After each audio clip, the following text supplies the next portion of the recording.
Good morning Abra, good morning Philippines, good morning world. For today's video mga kapromdi, maglalaba tayo yung nadumihan natin galing Maynila. Ganito talaga ang ugali ko mga kapromdi, ayaw ko yung natatambakan na labahin. Kahit saan ako napunta mga kapromdi, tuwing naliligo ako sinasabay ko na nilalabhan kasi yun yung nakasanayan ko. Saka ito lang naman yung libangan ko dito mga kapromdi pag nagbabakasyon ako. Dito ko lang ginugugol yung oras ko paglalaba, paglilinis sa bakuran, paglilinis ng bahay, pakape-kape sa bakuran. Yun, no, kwentuhan sana sa mga kapitbahay. Basta madami lang tubig mga kapromdi, nako, hindi ako maboboring pag nasa probinsya. Pero pag walang tubig, Diyos ko day, hinday. Maria Josep, kunada, makararaga kami nga ta santo kas dyan mga kapromdi. Pag walang tubig kung saan ako napupunta. Alam niyo mga kapromdi, elementary pa lang ako, ganito na ang sitwasyon namin dito. Kung saan kami nakakarating. Alam niyo, usong-uso dati yung yung panggigib, yung bayeng-yeng o kaya yung kawayan na binutas yung sa mga pagitan niya. Yung tinanggal yung sa mga buko-buko niya mga kapromdi. Alam ko nakikita nyo yun o kaya yung putong. Kawayan din po yun mga kapromdi. Yun yung madalas namin pangigib nung elementary kami. Makikita nyo sa school dati. Ang daming nakasabit na kawayan. Putong tawag doon na pangigib. Yung may laruan kami mga kapromdi. Yung kawayan din na may hawakan sa gitna pa. Tapos may gulong sa unahan. Isasabit namin doon yung putong o kaya yung galon.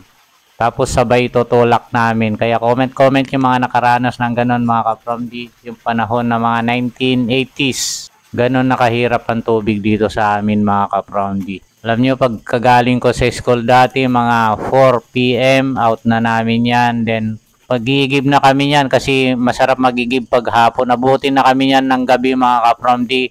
Mga 2 balik lang yon sa haba ng pila sa pinagigiban. Saka sa layo mga kapromdi. Madalas namin pinagigiban dati. Shoutout sa mga taga Daldalayap. Doon kila Kati, yung batchmate ko, Alcartado. Maganda dati ang tubig doon mga kapromdi. Ewan ko lang kung mayroon pa ngayon. Tagal ko na hindi nagawi po doon sa kanila. Siguro ang layo nun mga kapromdi, baka 1 kilometro. Lalakarin mo yon, maka 2 balik ka lang o kaya 3. Gabi na yun mga kapromdi pag magsimula ka ng hapon. Kasi syempre ang daming nakapila nun. Ayun naman yung huling igib ko dito mga kapromdi nung dito pa ako nakatira sa probinsya, sa Kasilagan naman.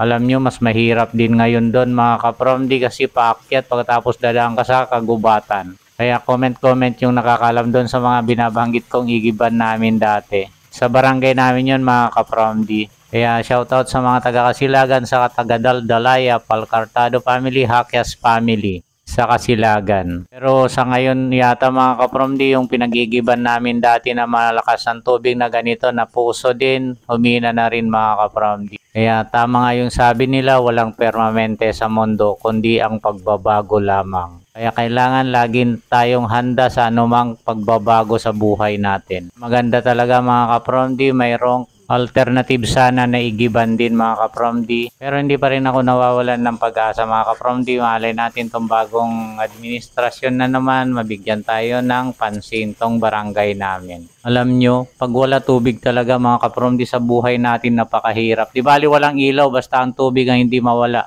Number 1 necessity natin talaga mga kapromdi sa buhay, tubig. Kasi pag walang tubig, lahat yan babaho, alam nyo na. At saka talagang ang dami hindi mo magagawa mga kapromdi pag walang tubig. Pagluluto, di ba? Pagsaing, paglaba, paghugas, nako, paligo. Kaya number 1 talaga ang tubig na kailangan sa buhay ng isang tao mga kapromdi. Hindi lang tao, halaman, hayop. Kaya pag nandito ka sa amin mga kapromdi, bawat patak ng tubig, grabe, napakahalaga mga kapromdi. Pag maranasan mo yung nararanasan namin pagdating ng summer.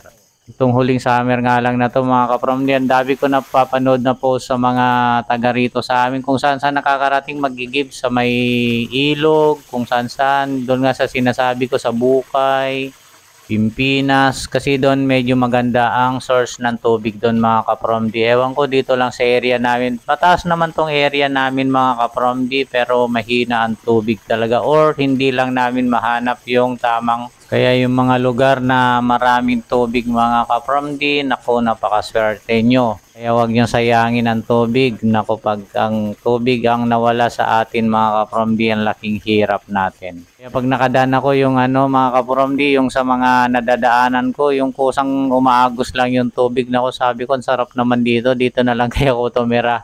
kayo magpatayo ng bahay, kaya lang hindi naman pwede mga kapromdi kasi hindi naman natin pag-aari yung lupa. Kung saan yung pag-aari natin mga kapromdi, wala namang tubig. Doon naman sa isang lote ko mga kapromdi sa Kasilagan, malakas ang tubig doon sa area na yon, kaya lang medyo hindi ko kasi gusto yung lugar mga kapromdi, masyadong liblib din kasi nandun din ang malakas na tubig mga kapromdi. Pero siguro pag na-develop mga kapromdi kasi ongoing yung development doon sa area na yun mga kapromdi, yun yung kung napanood nyo yung vlog ko dati mga kapromdi, yung inuwian ko para i-resurvey, yun mga kapromdi, malakas ang tubig doon. Ngayon kasi dine-develop, ewan ko kung anong gagawin, dati sabi gagawing housing, ewan ko hindi pa natuloy-tuloy mga kapromdi. Sana matuloy para gumanda yung lugar mga kapromdi. Yun na nga mga kapromdi, tapos na tayo maglaba, syempre magsasampay na tayo. Ito yung sampayan namin dito sa probinsya. Alam niyo ba yung ganitong sampayan mga kapromdi? Nakatali sa puno to.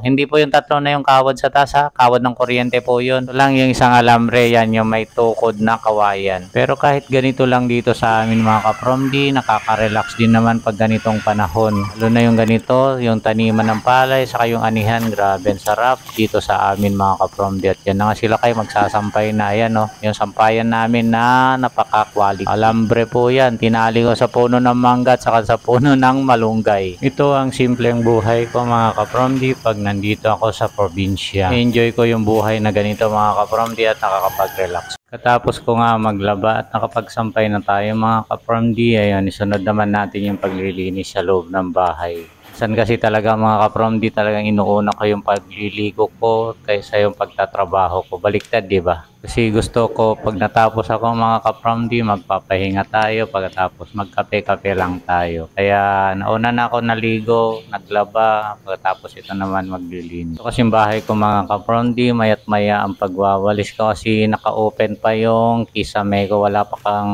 bubeda itong bahay ko. Bubong pa lang mga kapromdi, kaya marami pang ibon sa taas pero maaliwalas naman yung loob niya. Saka yung mga gamit ko dito mga kapromdi, kaunti pa lang kasi bihira lang din naman ako nandito at saka ang nakatira lang naman dito yung isa kong anak mga kapromdi at saka madalang din magbakasyon yung dalawa kong anak na nandito sa Maynila.